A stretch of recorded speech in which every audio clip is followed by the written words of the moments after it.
Prandaj ata që flasin sot për një Shqipëri të hapur për fytyn nga korrupsioni, në fakt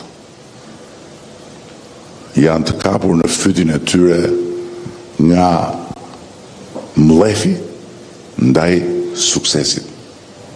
Suksesit të zotërisë këtu, suksesit të gjitha tyre këtu që bëjnë sukses në atë rrugën e tyre, sepse e kanë të pamundur ta gjejnë fuqinë për t'ia pranuar dhe për t'ia falur tjetrit suksesin.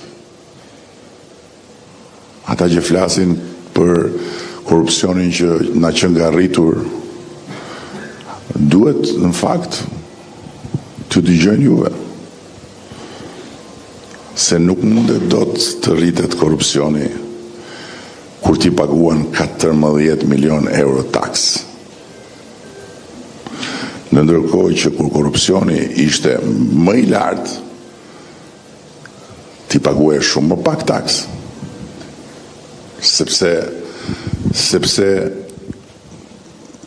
përqindjen e taksës e kanë në dorë ata që qeverisin, ata që janë edhe promotor ose janë edhe kundërshtarët e korrupsionit.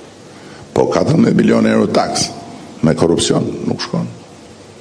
Nuk shkojnë të dyja bashkë. Nëse rriten të ardhurat nuk rriten nga shiu, të ardhurat rriten nga taksat. Dhe nëse arka e shtetit ka më shumë të ardhura dhe ne kemi shumë më shumë të ardhura, atëherë do thotë që ka më pak korrupsion.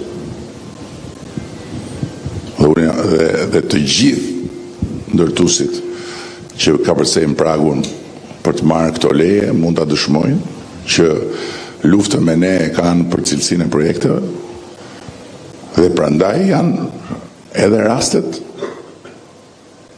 për të cilat flitet. Se ndryshe për çfarë do diskutonim dhe si do ta pretendonim që korrupsionin po e ulim nëse nuk do kishte shembuj edhe të kësaj natyre.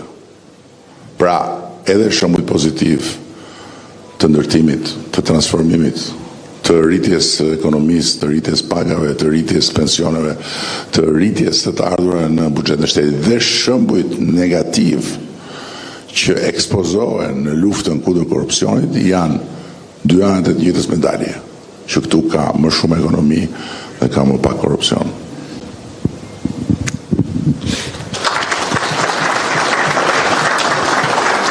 Faleminderit kryeministër.